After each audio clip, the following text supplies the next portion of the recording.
नमस्कार, आम्ही किनवट आणि माहूर पेसा क्षेत्रातील आदिवासी विद्यार्थी आहोत। मी गणपत किरवले।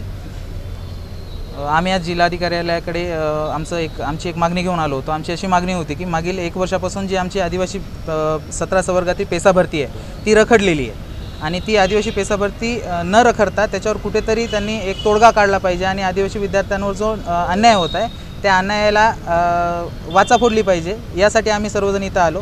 आमचे याच्यामध्ये निवेदनामध्ये मुद्दे असे होते की जी भरती आहे 17 संवर्गातील आमची ती भरती त्यांनी पूर्णपणे केली पाहिजे। जे न्यायालयाने निकाल लावला की बा जे पेसा संवर्गात जे पण पदभरती घेणार आहेत ते पदभरती त्यांनी घेणार आहेत, पण जो रिझल्ट आहे किंवा जो निकाल आहे तो निकाल त्यांनी कुठेतरी रोखून ठेवणार आहेत। म्हणजेच आदिवासी विद्यार्थ्यांवर अन्याय होत आहे आणि त्यांना ते नियुक्ती देणार नाही आहेत असं शासनाचं म्हणणं आहे, प्रशासनाचं म्हणणं आहे। मागणी पूर्ण नाही झाली तर मागणी जर आमची पूर्ण नाही झाली, आम्ही शासनाकडे किंवा प्रशासनाकडे एकच मागणं करतो, जर आमची मागणी पूर्ण नाही झाली तर 5 ऑगस्टपर्यंत आमची मागणी पूर्ण नाही झाली तर येत्या 15 ऑगस्टला स्वातंत्र्य दिनाचं औचित्य साधून आम्ही आदिवासी विकास विभाग नाशिक म्हणजेच आयुक्तालयाला आम्ही आत्मदहन करणार आहोत। सर्व आम्ही आदिवासी विद्यार्थी जे आहेत जे सह्या केलेल्या आहेत निवेदनामध्ये ते आम्ही तिथे आत्मदहन करणार आहोत। मागण्या काय नाही?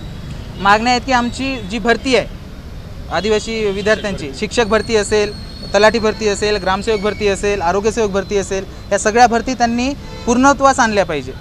जे त्यांच्यावर न्यायालयाने जे त्यांच्या स्टे आणलेला आहे तो स्टे त्यांनी काढला पाहिजे आणि आदिवासी विद्यार्थ्यांना न्याय मिळवून दिला पाहिजे। 21 डिसेंबर 2019चा जो GR आहे किंवा जो निर्णय आहे न्यायालयाने काढलेला की 12,500 जी पदभरती आहे ती 12,500 पदभरती त्यांनी अधिसंख्य पदावर जे बाकीचे गैरआदिवासी होते त्यांना अधिसंख्य करून आदिवासी विद्यार्थ्यांची विशेष पदभरती राबवण्यास सांगितलं होतं, पण ती आत्ता देखील पदभरती राबवलेली नाही आहे आणि त्याची डेडलाईन अशी होती 31 डिसेंबर 2023 संपूर्ण 2024 संपायला आलं, पण आत्ता देखील आमची जी भरती आहे ती भरती रखडलेली आहे, ती भरती पूर्णत्वास आलेली नाही आहे। हे देखील आमचं त्याच्यामध्ये मागणं होतं। संघटनेच्या वतीने निवेदन दिलं की विद्यार्थ्याच्या वतीने निवेदन दिलं। आम्ही कुठल्याही संघटनेच्या वतीने निवेदन दिलेलं नाही आहे आणि हे विद्यार्थ्याचे आमचा लढा आहे। हे आमचा लढा आम्ही स्वतः लढणार आहोत। कुठल्याही संघटना किंवा राजकीय वातावरण याच्यामध्ये येऊ देणार नाही। आत्मदान कुठं?